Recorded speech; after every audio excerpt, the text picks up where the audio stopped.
Hello and अस्सलाम वालेकुम। कैसे हैं आप सब लोग? आई होप आप ठीक होंगे, खैरियत से होंगे। तो यहाँ पे ये सुबह का टाइम है। तो ये देखें बच्चों का क्या हाल करके रखा हुआ है इन्होंने टीवी लाउंज का। मैंने सोचा पहले टीवी लाउंज को साफ़ कर लेती हूँ। इनके टॉयज़ वगैरह इकट्ठे करते करते मुझे कम से कम आधा घंटा तो यहाँ पे लग जाता है। फिर पहले मैंने इसलिए सोचा कि पहले मैं टॉयज़ इकट्ठे कर लेती हूँ, फिर उसके बाद मैं अपने बाकी काम करती हूँ। तो यहाँ पे मैं बच्चों के टॉयज़ वगैरह इकट्ठे कर रही हूँ। मेरा बेटा स्कूल में गया हुआ था, वो भी वापस आ गया, और बेटी तो जाती ही नहीं है। तो मेरे हस्बैंड थे तो वो भी आज जल्दी आ गए बच्चे को लेके। तो मैं सोचा सफाई वगैरह कर लेती हूँ, उसके बाद बाकी काम। तो ये मेरी बेटी है जो कि मेरे साथ हेल्प कर रही है टॉयज़ वगैरह इकट्ठे करने में। और ये इतना फैला देते हैं ना कि हर टाइम मुझे ये इकट्ठा करने में 2 सेकंड बाद फिर से ये फैलाया होगा, हर 2 सेकंड बाद फिर मुझे इकट्ठा करना पड़ता है। तो टीवी लाउंज हमारे में कोई कबर्स वगैरह इस तरह नहीं है, तो इसलिए ये सारा ही ये ऐसे बॉक्सेस वगैरह में या इस तरह पड़ा हुआ है। और वैसे हम लोग अब सोच रहे हैं कि कोई न्यू घर रेंट पे लेंगे, लेकिन फ़िलहाल अभी कोई मिल नहीं रहा हम लोगों को घर, इसलिए इसी में ही हैं। तो जैसे हम लोगों को कोई नया घर मिलेगा हम लोग शिफ्ट हो जाएंगे उसमें। और उसकी मेन वजह जो है घर लेने की वो यही है कि यहाँ पे टीवी लाउंज में कोई कबर्स वगैरह नहीं है, और दूसरा ये कि यहाँ पे पानी नहीं है। सबसे बड़ी बात ये कि हम लोगों को टैंकर डलवाना पड़ता है, और टैंकर से फिर पूरी नहीं पड़ती पानी की। तो इसलिए फिर हम लोगों को दूसरा घर कोई रेंट का ढूंढ रहे हैं कि अगर कोई अच्छा सा घर जिसमें पानी हो। वैसे यहाँ पे लाइन की गैस वगैरह भी नहीं है, तो गर्मियों में तो ख़ास इतनी गैस की ज़रूरत नहीं पड़ती, लेकिन सर्दियों के लिए बहुत ज़रूरी होती है लाइन की गैस। तो इसलिए हम लोग सोच रहे हैं कि कोई ऐसा घर मिल जाए जिसमें हम लोगों को गैस वगैरह भी हो तो सही है। तो अलमारी ये कबर्स वगैरह किचन की हों, टीवी लाउंज की हों। तो इस तरह का हम लोगों को जैसे ही कोई घर मिलेगा हम लोग उसमें शिफ्ट कर जाएंगे। तो यहाँ पे बच्चों ने, और दूसरी बात ये कि इसमें थोड़ा सेवरेज का भी इशू है इस घर में। पहले तो नहीं था, लेकिन अभी थोड़ा सेवरेज का इशू है, इसलिए भी हम लोगों को सोच रहे हैं कि बस जल्दी से यहाँ पे शिफ्ट कर जाएं, अच्छा सा घर ढूंढ के तो शिफ्ट कर जाएं। यहाँ पे बच्चों ने जो छोटे टॉयज़ तो वो साइड पे थे, जो बड़ों का अशर किया हुआ था नहीं, वो भी आपके सामने ही है, यहाँ पे ये देख लें। और ये सारा इकट्ठा करके अब मैं रखूँगी, रख के उसके बाद क्लीनिंग वगैरह करूँगी। बच्चों को शावर देना था वो भी दूँगी, फिर बाकी काम करूँगी। तो पहले तो बहुत ज़्यादा बस्ती लगी हुई थी क्योंकि मेरे सास ससुर आए हुए थे, और उनके जाने के बाद अब बिल्कुल भी घर अकेला अकेला सा पड़ गया है, क्योंकि बुज़ुर्ग जो लोग होते हैं तो उनसे घरों में बहुत बस्ती होती है। तो वो चले गए, बच्चे भी उन्हें बहुत मिस कर रहे हैं। तो इंशाल्लाह बड़ी ईद के बाद वो दोबारा आएंगे।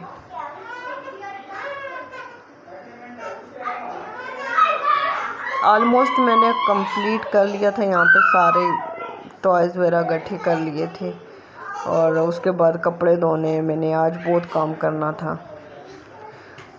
और किचन में भी बर्तन, आज सुबह से लाइट नहीं थी, और लाइट का इतना मसला चल रहा है कि जिसे कहते हैं हिसाब से ज़्यादा वाला। और सुबह 10 बजे जाती है आई थिंक सो, और आती है 3:30 के करीब आती है। तो फिर कितना मुश्किल होता है सोचें आप लोग। तो इसलिए मैंने फिर किचन में तो बिल्कुल जाया ही नहीं जा रहा था। मैंने किचन में बर्तन वगैरह भी उधर ही रखे थे। मैंने सोचा था कि जैसे ही लाइट आती है फिर मैं बर्तन वगैरह भी धो लूँगी। मैं जैसे जैसे टाइल्स वगैरह इकट्ठे करती जा रही हूँ, यहाँ पे मेरी बच्ची जो है तो वो साथ साथ उठा के और फैलाती जा रही है। यहाँ पे सारे मैंने कंप्लीट कर ही लिए थे या इकट्ठे करके एक जगह पे प्रॉपर जगह पे रख लिए थे। और अच्छा, बच्चों का ये होता है कि जैसे भी वो बाहर, मेरे बच्चों का स्पेशल ये है कि जैसे भी वो मार्केट में निकलेंगे तो उनका ये होता है कि हाँ, हम लोग उन्हें यहाँ से मार्केट से खाली हम लोग वापस घर क्यों जाएं, कुछ ना कुछ लेके ही चलना है। मार्केट में जाने का मतलब ही यही है कि टॉयज़ लेके चलो। तो उन्होंने एक कबर्ड, अभी मैंने उनसे छुपा के कबर्ड भरा हुआ है क्योंकि हम लोगों को बिल्कुल स्पेस है ही नहीं, और टीवी लाउंज पूरा भरा हुआ है। ये टॉयज़ वगैरह कलेक्ट करने के बाद मैंने फ्रूट सब्ज़ी वगैरह फ्रिज में रख ली थी। और फ्रूट्स ये मेरे पास वो ख़त्म हुए हैं, रैपिंग शीट्स वगैरह ख़त्म हुई हुई हैं, और इसलिए मैंने इसको दूसरे रैपर में डाल के रख दिया था। और उसके बाद बर्तन धोने आई, लाइट आ गई थी और मैंने सोचा कि जब तक बर्तन धो लेती हूँ। बर्तनों का ये देख सकते हैं ये सारा। और फिर ये वेजिटेबल मंगवा ली थी आज मैंने, बैगन मंगवाए थे। और क्योंकि मेरे हस्बैंड को अच्छे लगते हैं तो उन्होंने कहा कि आज बैगन लाऊंगा, मैंने कहा लेके आ जाना। तो ये बैगन लाए थे उन्होंने, और साथ में एक हरी सब्ज़ी लाई थी ये। तो ये बैगन की सब्ज़ी, बैगन काटूंगी बाद में और उसके बाद बैगन की सब्ज़ी बनाऊंगी शाम के लिए आज। बर्तन में लाइट आ गई है, कपड़े डाल के उसके बाद बर्तन धोऊंगी। तो यहाँ पे कपड़े मैंने मशीन में डाल दिए थे, कपड़े मैंने मशीन में डाल के मशीन को चला दिया था। अच्छा, कपड़ों का ये होता है ना कि यार दूसरे दिन कपड़ों का ढेर लगा होता है, ऐसे लग रहा होता है जैसे धोए नहीं। और फिर स्पेशली आजकल गर्मियों में तो डेली के कपड़े चेंज होते हैं, डेली के कपड़े, तो इसलिए कपड़े मशीन में डालने के बाद मैंने बच्चों को नहलाया और उनको मैंने सोचा नहला लूँ। वैसे आजकल डेली ही शावर लेना ज़रूरी हुआ है क्योंकि इतनी गर्मी है, और गर्मी में शावर ना लिया जाए तो बहुत ही अजीब किस्म की एक वो कैफियत होती है, और बच्चों का और वही बड़ों का सबका हाल एक जैसा होता है। तो शावर दे के मैंने इसको हल्का सा स्प्रे मार के, तो ये मैंने सोचा इसको काम वगैरह कर लूँ। बच्चे ने पहले स्कूल से आते साथ ही ले लिया था, इसलिए वो अभी यहाँ पे शूट नहीं हुआ, तो उसने आते साथ शावर ले लिया था। और ये लेट जागी थी इसलिए इसका थोड़ा रहता था, मैंने सोचा इसे बाद में दे दूँगी शावर। तो इसे शावर वगैरह दे दिया था।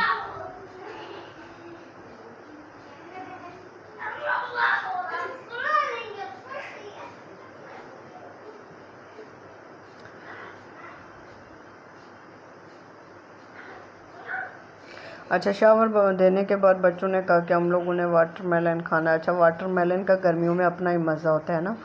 वाटरमेलन उससे हट के, गर्मियों से हट के सुबह ब्रेकफास्ट में भी बहुत मज़ा देता है। तो यहाँ पे बच्चे कह रहे हैं कि हम लोगों को स्लाइसिस खानी है, हम लोगों को पीसीस मत करके देना, फोक के साथ नहीं खाएंगे, हम लोगों को स्लाइसिस बना के दो। तो उनके लिए मैं स्लाइसिस में काट रही हूँ और हस्बैंड के लिए मैं काट रही हूँ पीसीस। और तो बच्चों के लिए मैं यहाँ पे काट लूँगी स्लाइसिस में। तो आप वाटरमेलन का वैसे अपना ही मज़ा होता है ना गर्मियों में, और बच्चे भी बहुत शौक़ से खाते हैं, बड़े भी सारे बहुत शौक़ से खाते हैं। तो इसको मैंने थोड़ी सी देर के लिए ठंडा होने के लिए रख दिया था पहले फ्रिज में, और हल्का से ही ठंडा हुआ तो मैंने फिर इसके काटा है। पहले बहुत ज़्यादा गर्मी थी क्योंकि गर्म बहुत ज़्यादा हुआ था, ये एक तो गर्मी बहुत ज़्यादा थी गर्मी की वजह से, और आज रात को बारिश हुई है लेकिन उसके बाद भी मौसम कुछ भी चेंज होने का नाम नहीं ले रहा, हल्का भी। तो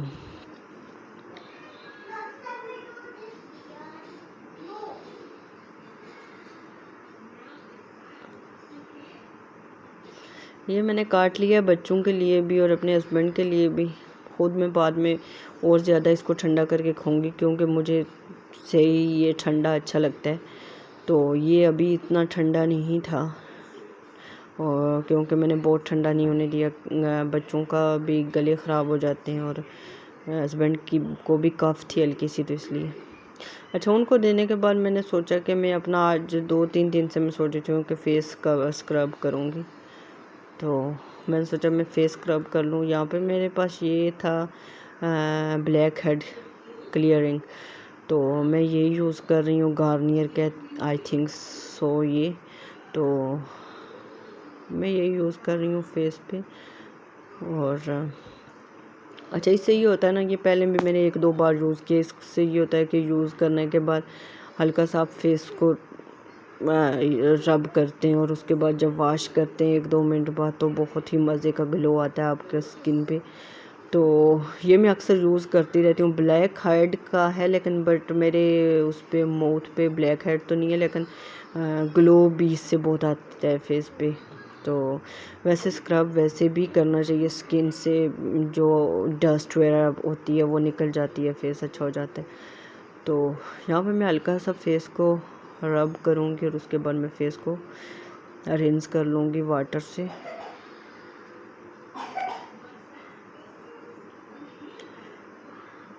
और उसके बाद मैं आपको दिखाती हूँ कि कितना ज़बरदस्त ग्लो आया है फेस पे। अच्छा, मैं सईद गनी का भी यूज़ करती थी, लेकिन आजकल मैंने ये स्टार्ट किया हुआ है। और क्योंकि लास्ट टाइम पे मैं मॉल में गई तो वहाँ पे मुझे वो मिला नहीं था, इसलिए मैंने सोचा कि यही यूज़ कर लूँ। मैं उस शॉपकीपर ने कहा था कि ये अच्छा है, तो फिर मैंने यही ले लिया। तो इसका वाकई में रिज़ल्ट बहुत अच्छा है। अच्छा, यहीं पे मैं आपको अपना फेस दिखाऊंगी कि देखें कितना मज़े का ग्लो आया है फेस पे वॉश करने के बाद।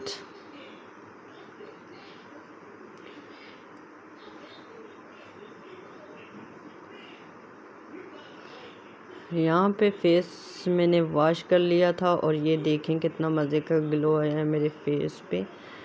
अच्छा, यहीं पे अपनी वीडियो का भी मैं एंड करूँगी और आप सब लोगों से गुजारिश करूँगी कि प्लीज़ मेरे चैनल को ज़रूर सब्सक्राइब कीजिएगा, दुआओं में ज़रूर याद कीजिएगा, याद रखिएगा और अपना बहुत ज़्यादा ख्याल रखिएगा। और मेरा चैनल प्लीज़ सब्सक्राइब कीजिएगा, क्योंकि मुझे आपकी दुआओं की और आपके सपोर्ट की बहुत ज़रूरत है। अल्लाह हाफ़िज़।